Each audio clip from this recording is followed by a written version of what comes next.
भारतानं T20 world cup 2026 स्पर्धा जिंकली, पण त्यानंतर लगेचच 2 वर्षांनी होणाऱ्या वर्ल्ड कपसाठी आणि ऑलिम्पिकसाठी तयारी सुरू झाली आहे।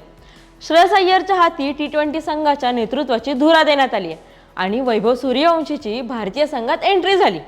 पण आता यासोबतच कर्णधार श्रेयस अय्यर आणि कोच गौतम गंभीर यांना एका महत्त्वाच्या प्रश्नाचं उत्तर शोधावं लागणार आहे। तो प्रश्न म्हणजे T20 संघात ओपनिंगला सोडायचं कोणाला। आगामी आयर्लंड आणि इंग्लंड विरुद्धच्या T20 मालिकेसाठी भारतीय संघात T20 वर्ल्ड कप 2026 स्पर्धेचा player of the tournament Sanju Samson आहे।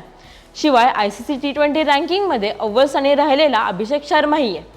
गेल्या 2 वर्षांपासून या दोघांची जोडी ओपनिंगला हिट ठरली आहे, पण आता त्यांना थेट टक्कर देतोय तो म्हणजे boss baby Vaibhav Suryavanshi. IPL 2026 मध्ये तब्बल 776 धावा कुटून त्यानं सगळ्यांचंच लक्ष वेधून घेतलंय। त्याचा सध्याचा फॉर्म पाहता त्याला ओपनिंगला खेळवण्याची दाट शक्यता आहे। याशिवाय संघात ईशान किशनही तगडा पर्याय उपलब्ध आहे, पण आता यांच्यापैकी दोघांनाच ओपनिंगला संधी दिली जाणार आहे। त्यामुळे 2 जणांना एकतर मधल्या फळीत खेळावं लागेल किंवा बाहेर बसावं लागणार आहे। पण मधल्या फळीतही कर्णधार श्रेयस अय्यर आणि उपकर्णधार तिलक वर्माही आहेत। त्यामुळे हा गुंता आता कसा सोडवला जाणार आणि कोणाला बाहेर बसावं लागणार हे पाहावं लागेल।